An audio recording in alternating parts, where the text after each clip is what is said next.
Mon premier engagement, en tant que député de la France Insoumise, sera de demander des comptes à l'Assemblée au Premier ministre Édouard Philippe.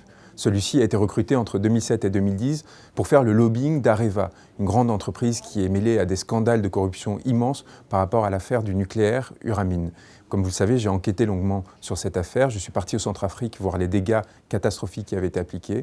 Et à partir de là, nous construirons une sortie du nucléaire avec un gouvernement qui sera France Insoumise ou avec une opposition forte pour nous assurer que ces conflits d'intérêts ne se reproduisent pas. Nous faisons face à deux défis majeurs, la lutte contre le réchauffement climatique et la nécessaire sortie du nucléaire qui fait peser un risque très important sur les générations futures. Il est possible d'atteindre en 2050 100% d'énergie renouvelable.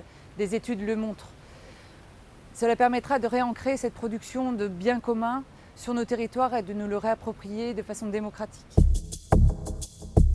Dans l'Ariège, on a beaucoup d'agriculture biologique.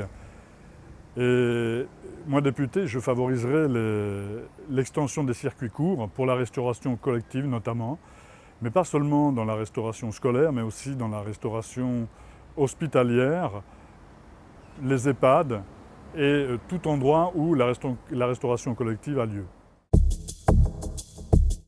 Si je suis élue députée de la France Insoumise, je m'engage à tout faire pour que les cantines scolaires proposent une alimentation 100% biologique à nos enfants, de manière à ce que tous les enfants qui ont accès à la cantine scolaire puissent aussi profiter d'une alimentation saine, pour leur santé d'abord, mais aussi pour créer de l'emploi dans notre pays et proposer à des milliers de gens des emplois dans la transition agricole.